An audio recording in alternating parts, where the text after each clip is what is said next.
30,000 কৃষক এই জমি এই বিলি চলছে সাইডে। এরা সবাই বের করার পরে তো পানি বদ্ধ, এই বিলি আর ফসল হচ্ছে না। এরপরে আমাদের এখানে ভাতও জুটবে না। তখন এই গের যদি কোনো বিধি ব্যবস্থা সরকার করতো তাহলেও বাঁচতে পারতাম, তাও তো করতেছে না। এক সময় যে মাঠে বছরে 3 বার সোনালী ধান ফলতো, সেই মাঠে এখন বছরের 12 মাস জলাবদ্ধতা। প্রভাবশালী ঘের ব্যবসায়ীদের অবৈধ দখলের কারণে বিপাকে পড়েছে এ অঞ্চলের 30,000 কৃষকের পরিবার। যশোরের মনিরামপুরে প্রভাবশালীদের অবৈধ মাছের ঘেরের কারণে জলাবদ্ধ হয়ে পড়েছে প্রায় 1000 হেক্টর কৃষিজমি। বছরের পর বছর ধরে পানি নিষ্কাশনের পথ বন্ধ থাকায় 3 ফসলি জমিতে এখন চাষাবাদ তো দূরের কথা, অনেকের ঘর বাড়িতেও ঢুকেছে পানি। অভিযোগ রয়েছে সরকারি অনুমোদন ছাড়াই গড়ে ওঠা অন্তত 15টি ঘেরের কারণে বিপাকে পড়েছেন প্রায় 30,000 কৃষক পরিবারের মানুষ। এর জন্য আমাকে বাড়িও পানি উঠে যাচ্ছে। আমরা এখন এই বিলির সারা বছর বাপ দাদারা 14 গোষ্ঠী এই বিলির ভাত ধানের ভাত খাইয়ে বাঁচি রয়েছে। এখন আমরা ভাত পাচ্ছি না এই খালি এই কয়টা গেরের জন্য।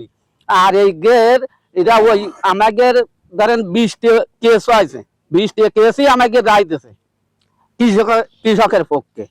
তাই এই এর কোনো বিচার আচার আমরা পাচ্ছি না।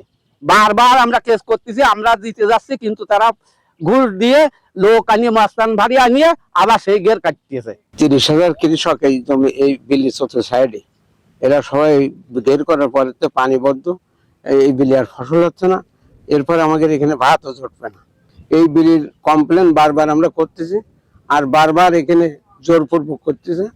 প্রশাসনের কাছে আবেদন করতেছি, তারাও কোনো রায় দিচ্ছে, কিন্তু এই জন্য কোনো গুরুত্ব দিচ্ছে না, প্রশাসনও কোনো গুরুত্ব দিচ্ছে না। কৃষকদের অভিযোগ, প্রভাবশালী ঘের ব্যবসায়ীরা পানি নিষ্কাশনের পথ বন্ধ করে দিয়ে একের পর এক মাছের ঘের গড়ে তুলেছেন। আমার বিলি চার কাটা বই আছে, 4 কাটা বইতে আমার কো কাটছিল এই ঘেরের কারণে। ঘের না থাকলে আমি ধান পাইছি 3-4 বছর, আমার অনেক 3টে ফসল হয়েছে, কিন্তু এখন আমাকে বাড়ি পানি উঠতেছে।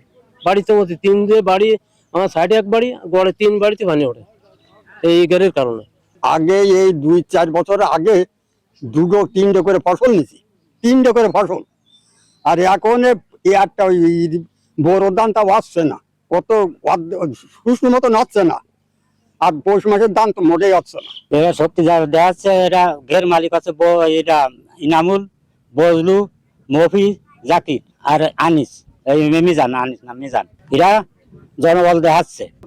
প্রশাসনের পরে এটা প্রশাসন আমাদের রায় দিয়েছে, তাও এরা মানতেছে না। একাধিক সরকারি তদন্তে অনিয়মের প্রমাণ মিললেও কার্যকর ব্যবস্থা না নেওয়ার অভিযোগ ভুক্তভোগীদের। তখন এই গের যদি কোনো বিধি ব্যবস্থা সরকার করতো তাহলেও বাঁচতে পারতাম, তাও তো করতেছে না। এখন ওরাও তো বলতেছে যে যত প্রশাসন আছে তা সব আমাদের পকেটে। এই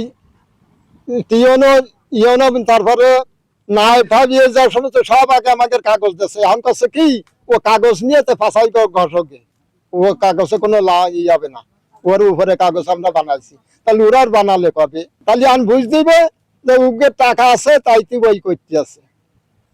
এখন আমাকে তো টাকা নেই, আমরা তো জন বেচে খাই, কৃষক মানুষ। এখন আমাদের কোনো উপায় নেই, তাহলে আমাদের অবস্থাটা কি আছে? তা অনেকে আমাকে গলায় জড়ি দেবে না।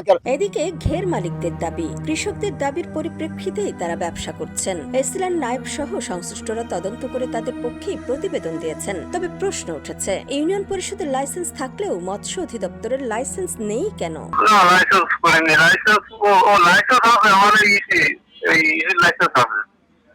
ইউনিয়ন পরিষদের লাইসেন্স আছে না, মৎস্য অফিসারের লাইসেন্স নেই।